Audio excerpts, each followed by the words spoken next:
है, यूट्यूब में भी है,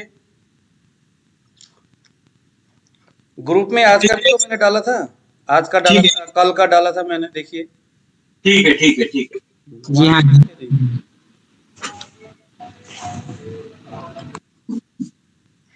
चलिए तो कल हम लोग कहाँ तक पहुंचे थे?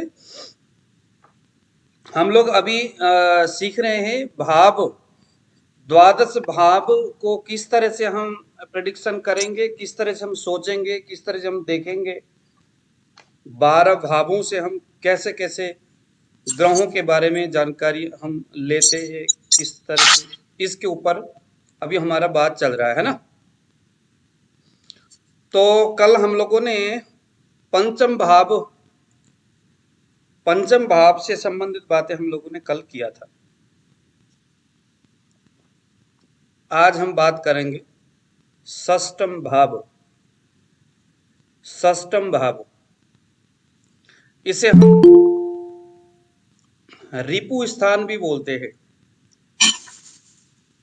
छठा भाव से क्या क्या देखना है जरा आप लोग नोट करिए। सिक्स हाउस में, सिक्स हाउस से हमें क्या क्या देखना है उसे आप नोट करिए। सिक्स हाउस का जो स्वामी है, कारक ग्रह है, वो है शनि और मंगल। तो देखो मंगल ग्रह का कारक कहाँ कहाँ हो रहा है उसको भी हमें ध्यान देना है। तीसरा, चौथा और छठा, जमीन के हिसाब से। अब यहाँ पर जो हमने ग्रहों के बारे में पहले बताया था ना कि मंगल ग्रह जमीन, पराक्रम और शत्रु, क्रोध का प्रतिनिधित्व करता है। आप उधर देखिए जरा, ग्रहों के संदर्भ में जो हमने बात किए थे, वही चीज यहाँ पर जुड़ते हुए जा रहा है। हमने थर्ड हाउस का कारक ग्रह के रूप में मंगल को देखा था। तीसरा भाव जो है वो क्या क्या है? विशेष करके साहस और पराक्रम का भाव है, भाई का, छोटा वाला भाई का भाव है। तो मंगल देखो कहाँ कहाँ, वहां जो हमने उसके स्वभाव को जो पढ़ा था, उसी स्वभाव के हिसाब से यहाँ उसके कारक बन रहे भावों में। शनि चूंकि दुख का कारक है और बृहस्पति सुख का कारक है, तो सिक्स्थ हाउस का कारक, सिक्स्थ हाउस जो होता है वो रोग का, शत्रु का, झगड़ा का, इन तीनों का कारक है। शत्रु, रोग और झगड़ा डायरेक्टली। अगर कोई बोलेगा कि सर मेरे को अमुक रोग है, अमुक रोग है, जैसे ही कोई बोलेगा तो हम क्या बोलेंगे? हमारे दिमाग में क्या आएगा? रोग यानी सिक्स्थ हाउस, रोग यानी सिक्स्थ हाउस। मुझे रोग हुआ, मैं यानी वन फर्स्ट हाउस, रोग यानी सिक्स्थ हाउस। मेरे मम्मी को रोग हुआ, मैं यानी फर्स्ट हाउस, मम्मी यानी फोर्थ हाउस, रोग यानी सिक्स्थ हाउस। देखिए जरा कैसे कैसे हम इसको देखेंगे। मेरे छोटे भाई को, मेरे छोटे भाई की एजुकेशन, मेरा छोटा भाई पढ़ता नहीं है। मैं जस्ट आपको मैं एक एग्जांपल देते हुए जा रहा हूं, ताकि ये जो जो द्वादश भाव है इसके बारे में एक बढ़िया सा क्लियरिटी होते हुए जाए। मेरा छोटा भाई बिल्कुल नहीं पढ़ता, इसका मतलब मैं यानी फर्स्ट हाउस, सेल्फ रिप्रेजेंट करता है फर्स्ट हाउस, तो फर्स्ट हाउस हो गया। छोटा भाई यानी थर्ड हाउस हो गया। नहीं पढ़ता, मेरा छोटा भाई नहीं पढ़ता। अब वहां पर उसको देखना होगा कि उसका छोटा भाई का एज क्या है। अगर उसका छोटा भाई का एज कम से कम भी 7 साल से नीचे का है अथवा 5 साल के नीचे का है, तो मैं यानी सेल्फ यानी फर्स्ट हाउस, छोटा भाई यानी थर्ड हाउस, और नहीं पढ़ता चूंकि वो छोटा है, प्राइमरी एजुकेशन है, तो सेकंड हाउस। तो फाइनली हो गया, मेरा छोटा भाई नहीं पढ़ता।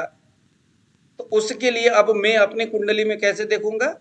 जन्म कुंडली के फर्स्ट हाउस, सेकंड हाउस और थर्ड हाउस। चेतन जी आया समझ में? मेरे पत्नी की कमाई मेरे लिए पर्याप्त नहीं है, मेरी पत्नी की कमाई मेरे लिए पर्याप्त नहीं है। फर्स्ट हाउस यानी सेल्फ मेरा, पत्नी यानी सेवंथ हाउस, उसकी कमाई यानी 11th हाउस। चलिए, समझ में आया चेतन जी, संदीप जी, मनोज जी, समझ में आ रहा है आप लोगों को कैसे कैसे हम यहाँ पर इसको जोड़ जी रहे हैं? गुरु जी और एक बार बोलिए ना। देखिए ये जो हाउस है ना, पहले हम ना एक काम करते, पहले हम इस इन हाउस को पहले हम यहाँ पर स्टडी करते हैं, उसके बाद उसके ओके। ऊपर तो हम तो फिर तो लंबे समय तक हम वही उसी चीज को हमने स्टडी करनी है। तो देखिए हाँ सिक्स्थ हाउस, सिक्स्थ हाउस, अब आपको पता है ना सिक्स हाउस कहाँ पर है, हाँ। बताने की है जरूरत। सिक्स हाउस नहीं। का जो मालिक जो है, वहां से हमें क्या क्या देखना है, शत्रु, रोग, झगड़ा, रिश्ते में मामा, और वैसे प्रतियोगिता, कहीं अगर कंपटीशन है किसी का तो हमें सिक्स हाउस से देखना होगा उस चीज को। सिक्स हाउस में कारक कौन सा है आचार्य जी? कारक है मंगल, मंगल। विशेष करके सिक्स हाउस से शत्रु और रोग, यह दो चीज ज्यादा देखा जाता है, और प्रतियोगिता, झगड़ा, प्रतियोगिता, मामा, सिक्स हाउस। अब इनडायरेक्टली अगर हम कुछ चीजें हम अगर यहाँ पर सीखना चाहेंगे तो मामा के बेटे को भी हम सिक्स हाउस से देख सकते हैं। बाद में हम एक्चुअली ये जो हम जो सीख रहे हैं ना जी, ये चहके, एक बुक आता है नेपाली लैंग्वेज में लिखा हुआ है चहके, कमाल का जबरदस्त उसकी प्रिडिक्शन का तौर तरीका है, मैंने आपको बताया था। तो मैं आपको जो ज्योतिष सिखाऊंगा, जो हम मेडिकल एस्ट्रोलॉजी सीखेंगे, उससे बहुत ज्यादा डिफरेंस नहीं है, उससे बहुत ज्यादा अलग नहीं है, वो समथिंग वही है। लेकिन अभी मैं आपको जो अब बताऊंगा, देखो सिक्स हाउस से हम मामा के बेटे, ये चहके के हिसाब से हम बता रहे, मामा के बेटे के बारे में कुछ जानकारी लेना है। चोरी, आपके सामने आ गया कोई सर मेरे तो चोरी हो रहा है, चोरी के माध्यम से लॉस हुआ, वो हम 11th 12th हाउस से देखेंगे, मगर चोर के बारे में हम 6th हाउस से देखेंगे। आपके ताऊ, ताऊ, ताऊ का जो शरीर है वो सेकंड हाउस से देखना था, मगर ताऊ का जो धन है उसे हम षष्ठम भाव से देखेंगे।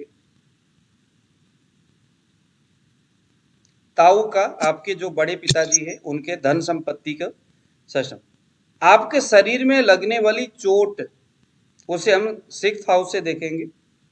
आपके गले का रोग, हालांकि रोगों के ऊपर हम अलग सा कल या परसों एक बनाएंगे, उसमें हम समझेंगे गले की रोग। बदनामी, सिक्स्थ हाउस, बहुत समाज में तरह तरह के सवाल पूछे जाते हैं, कुंडली जो एस्ट्रोलॉजर है उनके सामने, आपके जीवन में, आपके फैमिली में बहुत सारी इस प्रकार की समस्या आएंगे, तो उन समस्याओं से जुड़े हुए जो विचार है वो हम किन भाव में करेंगे, तो उन सभी चीजों को हम लेकर के यहाँ पर चलेंगे। तो बदनामी हो गया। अपमान, अपमान है भाइयों से झगड़ा, भाइयों से झगड़ा, भाइयों से झगड़ा। मूत्र रोग, ये सभी चीज हम सिक्स हाउस से देखेंगे। गुरु जी जरा एक बार स्वामी के बारे में भी बोलिए ना। छठे स्वामी घर। तो मंगल है जी, स्वामी हाँ शनि और मंगल है, ठीक है। शनि है और मंगल है। शनि चूंकि ये शत्रु, रोग, झगड़ा, चोट, चोट। इनके कारण बरोबर। से शनि है, शनि इनका कारक है, इसलिए शनि को सिक्स्थ में रखा गया। Okay okay. एक्सीडेंट हो गया, बदनामी हो गया, अपमान हो गया, चोरी हो गया, और गले का रोग हो गया, ये इनके कारण से मंगल हो गया, इसका कारण। ओके ओके ठीक ठीक अब ठीक। मीठा मीठा सेवंथ हाउस, जन्म प्रकृति, हमारे शरीर जो प्रकृति है ना, प्रकृति और विकृति बोलते हैं, पुरुष और स्त्री का जो योग होता है ना, और इसके लिए वह फर्स्ट हाउस ये आपको सेल्फ रिप्रेजेंट करता है, और सेवंथ हाउस आपकी पत्नी, या हम कह सकते आपके सहयोगी, आपके साथ जुड़े हुए जो भी चीजें हैं वो, उसे हम सेवंथ हाउस से देखेंगे। जो आपके साथ जीवन भर जुड़ेंगे मन से, वचन से, उसे हम सेवंथ से देखेंगे। तो 7th हाउस से हम सेक्स के बारे में देखेंगे। सेक्स, आज एक स्टूडेंट का मुझे फोन आया कि सर मेरे 5th हाउस में शुक्र, 5th हाउस जो है उसमें शुक्र नीच होके बैठा है और वहां राहु का प्रभाव है। तो इसके फलस्वरूप उस व्यक्ति के, आप यकीन नहीं करेंगे, 5 वर्ष की उम्र से उसको मास्टरबेशन का आदत था।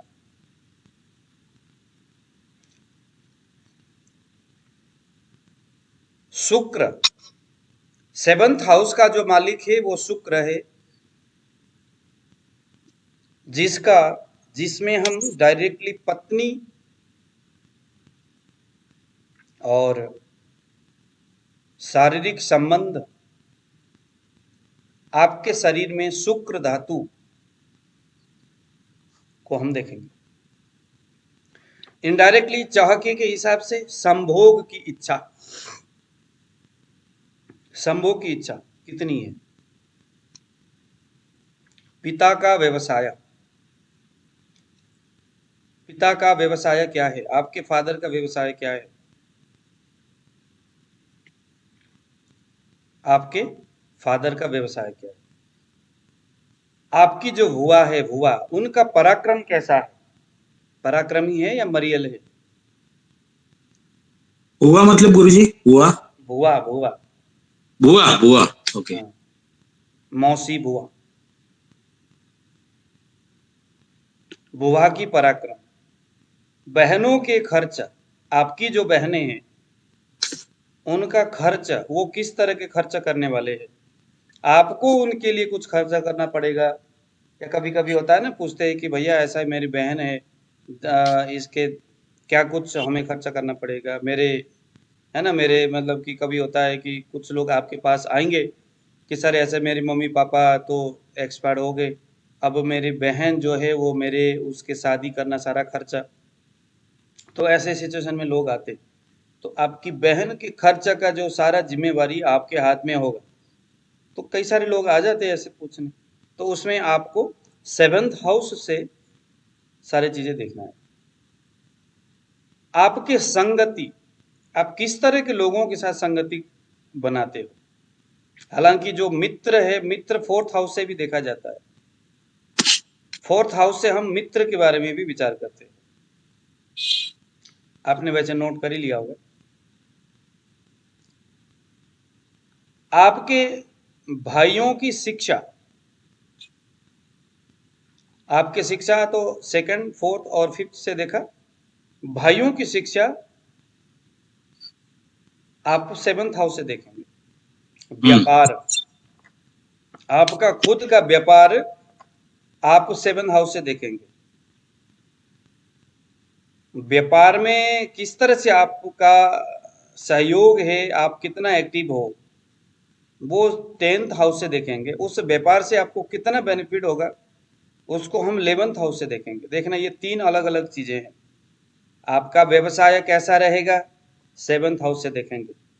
उस व्यवसाय के प्रति आपके रुझान 10th हाउस से देखेंगे। और समग्र उस व्यवसाय से नाफा, हानि और लाभ, ये हम 11th हाउस से देखेंगे।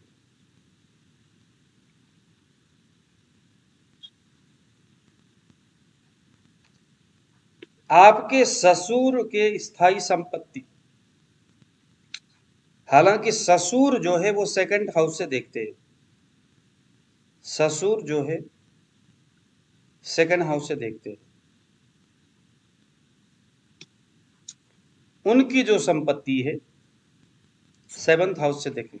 चेतन जी, आपके कुंडली में देखिए 7th हाउस की क्या पोजीशन है। केतु है, केतु। केतु होने का मतलब समझते हो आप।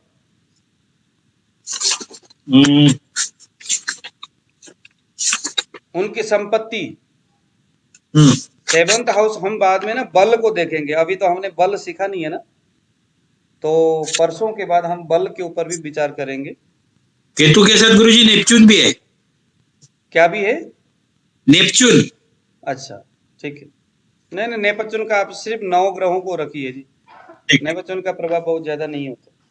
ठीक ठीक। वो बहुत दूर होते हैं हमारे इस पृथ्वी से, और उनका जो रेडिएशन है पृथ्वी तक प्रॉपरली नहीं आ पाता।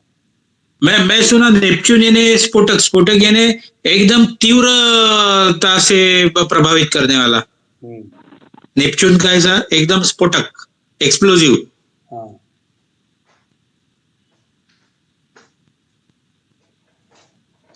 अच्छा, अब परदेश गमन, आप विदेश जाओगे नहीं जाओगे, 12वां भाव और 7th हाउस, 12th हाउस और 7th हाउस, विदेश से समझ, आप विदेश जाओगे या नहीं जाओगे, विदेश में जाना आपके लिए अच्छा है या नहीं। ये 7th हाउस, विदेश में जाके संपत्ति अर्जन करना ना करना है 7th हाउस, विदेश में जाना या न जाना 12th हाउस। बेसिकली मैं आपको बताऊं, पहले के जमाने में लोग विदेश जाना एक कष्ट साध्य समझते थे। लोगों को लगता था कि यार विदेश यात्रा का मतलब कष्ट पाना, दुख पाना, क्योंकि लोग मुट्ठी भर अपना एक परिवार होता था अथवा बहुत बड़ा एक परिवार होता था, और अपने खेती किसान का काम करना, घर में रहना, घर से बाहर जाना किसी को राजी नहीं, पसंद नहीं। अब थोड़ा जमाना बदल गया। अगर आप विदेश में दुख पाने के लिए जाना चाहते हो, या मतलब कि दुख के साथ विदेश जाना पड़ रहा है, मतलब चोरी के केस में या किसी केस में आपको फंसा दिया गया, फंस गए, और जैसे कि अभी पाकिस्तान में जाकर के वो जो फंस गया था बंदा, इधर पंजाब का क्या नाम है उसका, सरबजीत। सरबजीत जो है, सरबजीत जैसे जो बेचारा विदेश में जाके जो कष्ट पाया, वो हम 12वें भाव से देखेंगे। विदेश में जाने को मन करता है, जाके पैसे कमाना है, ये हम 7th हाउस से देखेंगे। विदेश से भागा हुआ, अब विदेश में आप चले गए और वहां जाकर के, सर मैं विदेश में तो हूं, लेकिन मेरा यहाँ पर ये जो है कि अपना पक्का जो ये नहीं बन रहा है ना, यहाँ पर रहने का, और है ना, मतलब सहज साध्य नहीं हो रहा है, मुश्किलें खड़ी हो रही है। हाँ मुश्किलें खड़ी हो रही है। तो कुछ ऐसे गड़बड़ हो गया वहां पर, कुछ ऐसा हो गया है ना, उसकी जो कागज पत्र गुम हो गया या कुछ हो गया, हाँ।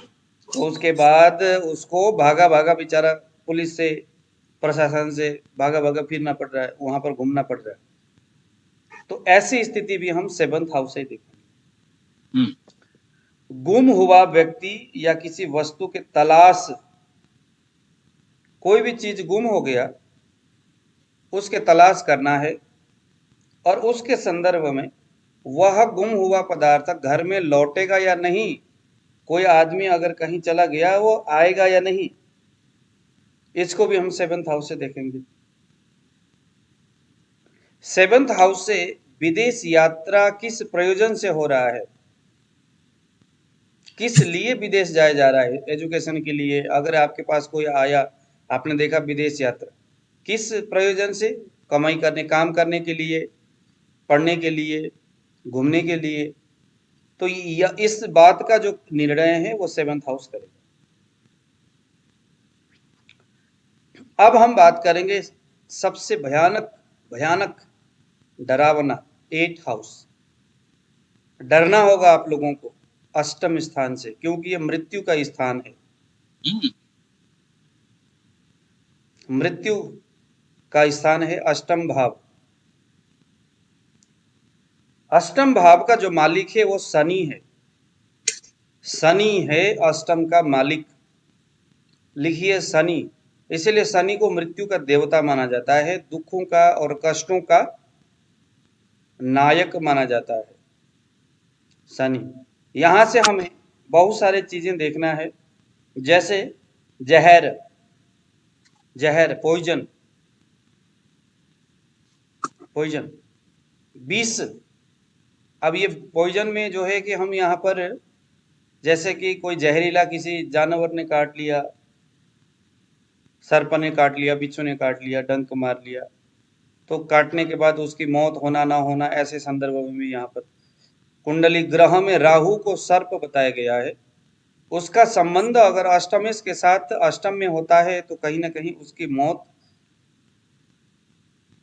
किसी जहर से होगा। तो सबसे पहले जहर, इसको आपने जरूर नोट करना है।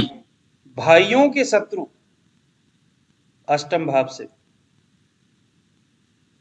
शरीर में नेगेटिविटी फैल जाना, जिसे हम भूत प्रेत लगना बोलते हैं। नेगेटिव, शरीर में नेगेटिव एनर्जी बहुत ज्यादा बढ़ जाना, यानी भूत लगना। आपके ताऊ का स्वभाव,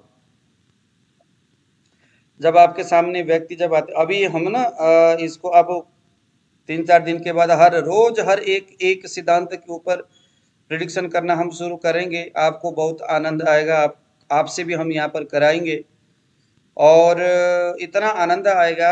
आपने देखा कि भाई अगर आप बोलोगे ना किसी को कि भाई आपके जो ताऊजी है ना उनका स्वभाव ऐसा है, तो अगला कहेगा यार मेरे कुंडली से आप मेरे ताऊजी के बारे में बता रहे हो, और वो भी बिल्कुल सटीक।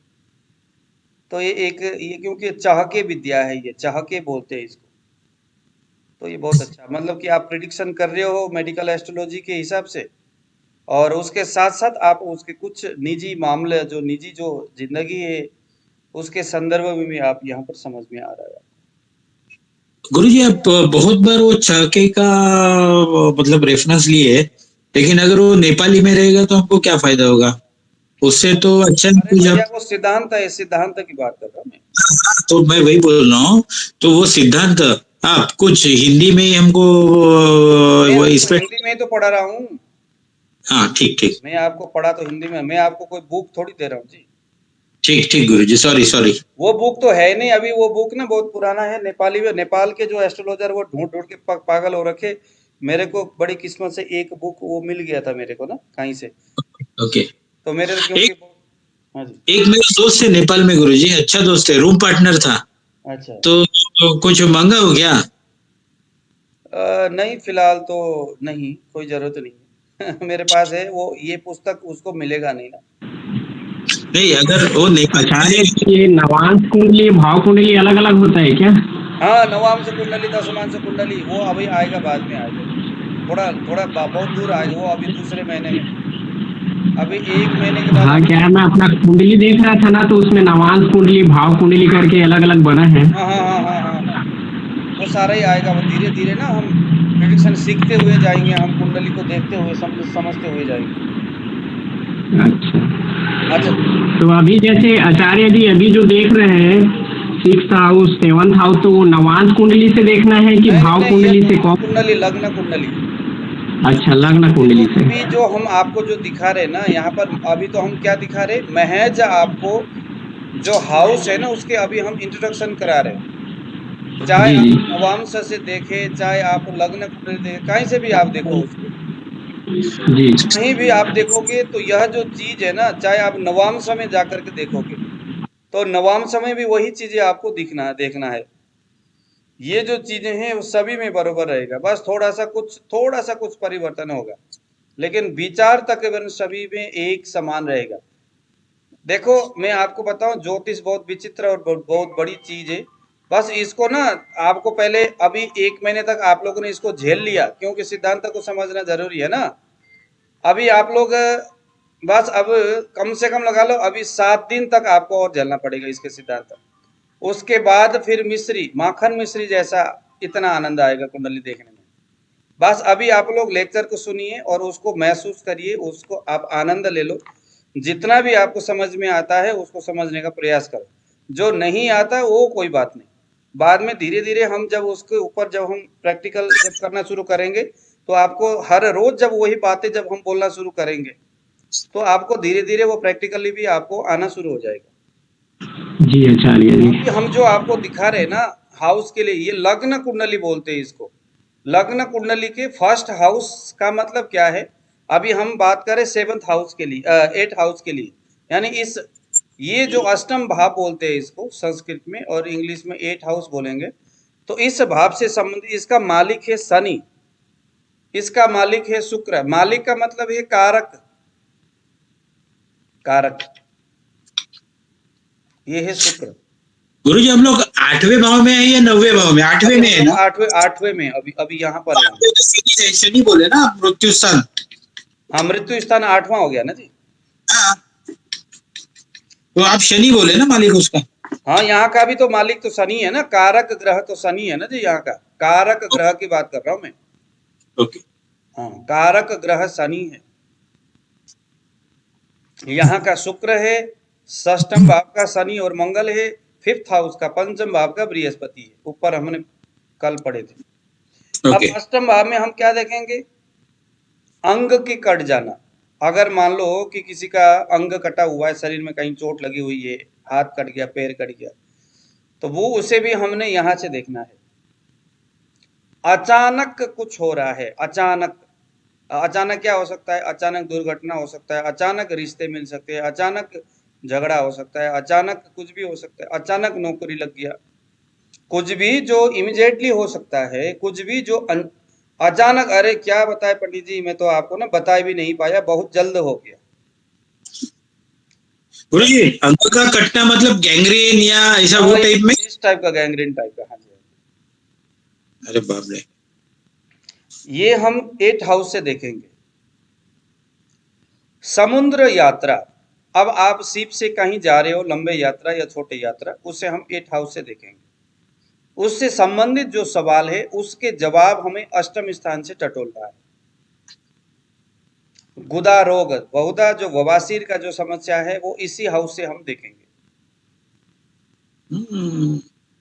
बवासीर हो गया, भगंदर हो गया, उसका संदर्भ, उसका संबंध जो है हमारा अष्टम स्थान से।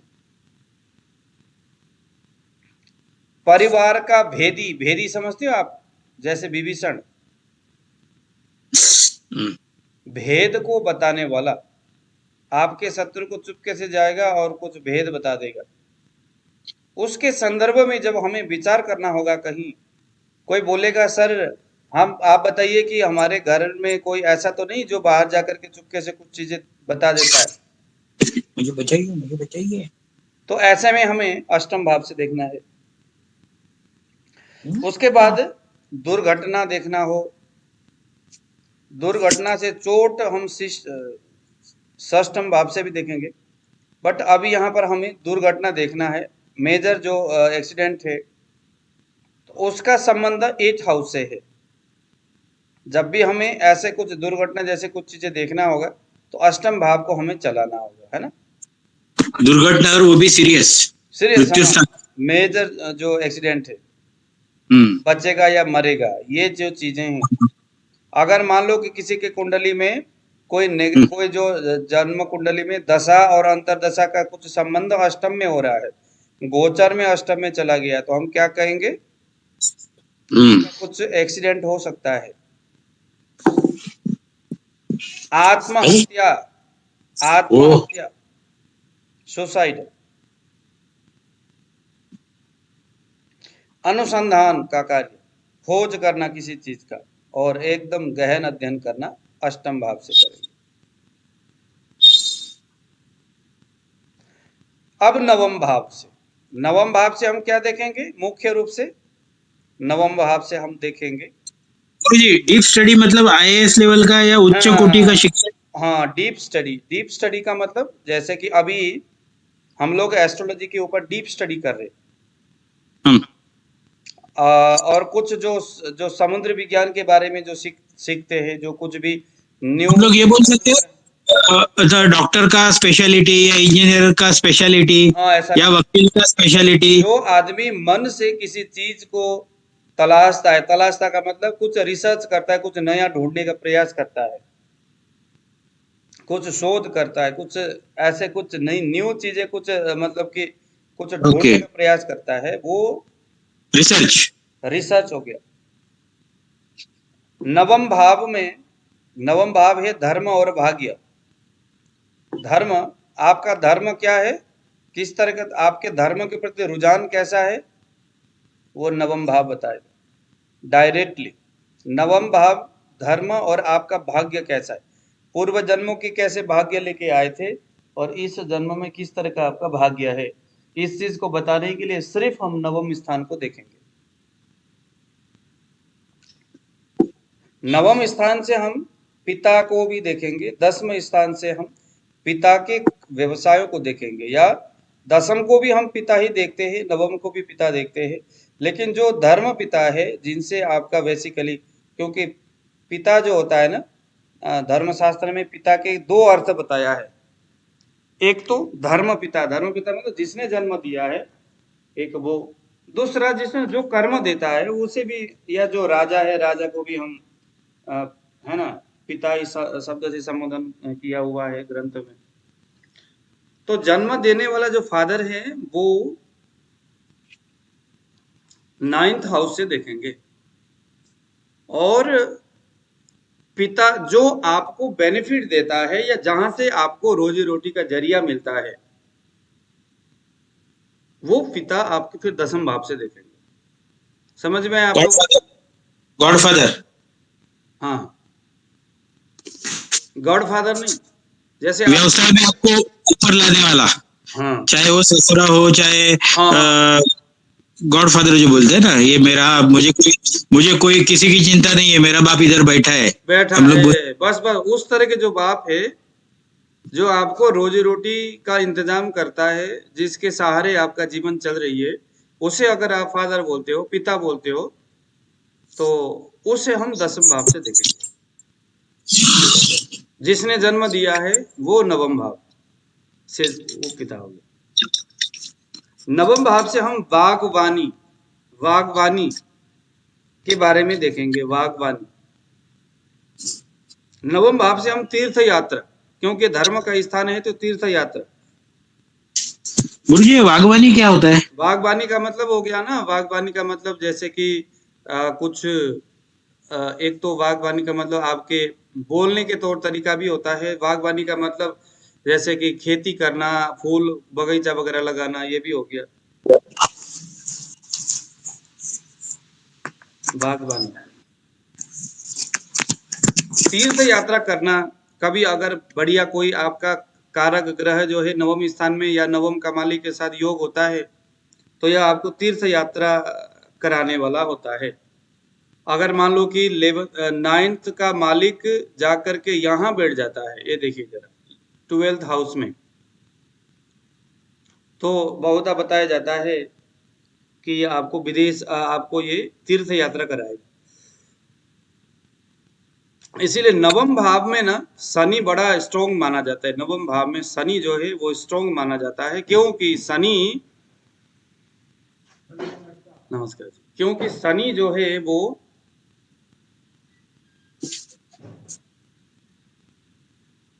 न्याय प्रिय है और धर्म प्रिय ग्रह है। हम पढ़ते हुए आए हैं ना इसको। 9वें का कारक ग्रह है बृहस्पति। अब बृहस्पति जो है धर्म का भी कारक है, भाग्य का भी कारक है। इसीलिए बृहस्पति को यहाँ पर रखा गया है कि भाई जब भी कभी बृहस्पति में कोई आंच आएगा, तो जो बृहस्पति से संबंध जो कारक स्थान, अभी तक हम कहाँ पढ़ते आए हैं? दूसरा धन स्थान, पंचम स्थान और 9वें स्थान, ये बृहस्पति के कारक है। तो आपको समझ में आ रहा है ना, बृहस्पति जब कमजोर होगा, तो बृहस्पति कमजोर होने के परिणाम स्वरूप क्या क्या हो सकता है? उसके धन में समस्या आएगा, उसके संतान में समस्या आएगा, उसके धर्म में समस्या आएगा, और भी आगे बृहस्पति के कारक है, हम स्टेप बाय स्टेप समझते जाएंगे। जी, आप क्या बोले? 2, 5 और 9 ना बृहस्पति के कारक? हाँ जी, हाँ जी, हम रोज पढ़ते आ रहे हैं जी इसको। मैं 2, हालांकि 5। इसके भी आप ओके। लोग नोट कर लीजिएगा, नहीं तो 1st हाउस सूर्य, आप लोग कर रहे हैं इसको 12 भाव बना लो, 12 खाना बनाओ, और पहले खाने में लिखिए सूर्य, दूसरे एक खाने मिनट। में लिखिए बुध और बृहस्पति, सूर्य, ओके। दूसरे खाने में लिखिए बुध और बृहस्पति, हाँ, तीसरे खाने में लिखिए मंगल, ओके। चौथे खाने में लिखिए चंद्रमा मंगल शुक्र, चंद्र, मंगल शुक्र, हम्म, 5वें लिखिए बृहस्पति, हम्म, 6ठे में लिखिए शनि और मंगल, हम्म, 7वें में लिखिए शुक्र, हम्म, 8वें में लिखिए शनि,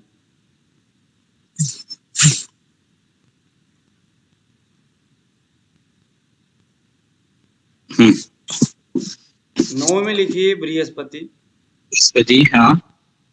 10 में लिखिए शनि सूर्य बृहस्पति, शनि सूर्य, ओके।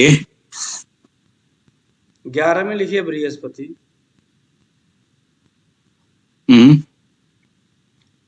और 12 में लिखिए शनि।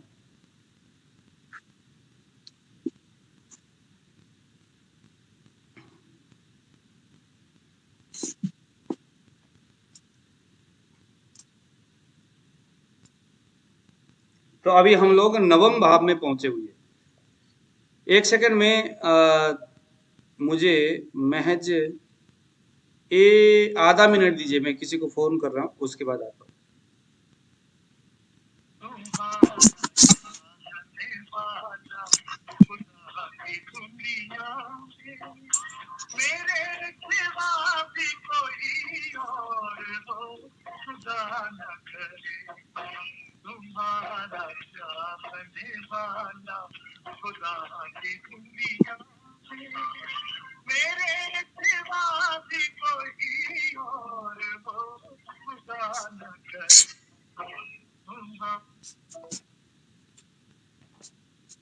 हाँ जी, अब हम एक तो नवम से हमने भाग्योदय के बारे में, तीर्थ यात्रा भाग्योदय, आपके भाग्य का उदय होने की स्थिति, आपका जो भाग्य है वो कब उदय होगा। आपके सामने लोग पूछेंगे कि सर हमारे भाग्य के बारे में बताइए, हमारा भाग्योदय कब होगा। हेलो, आप आए नहीं क्लास में?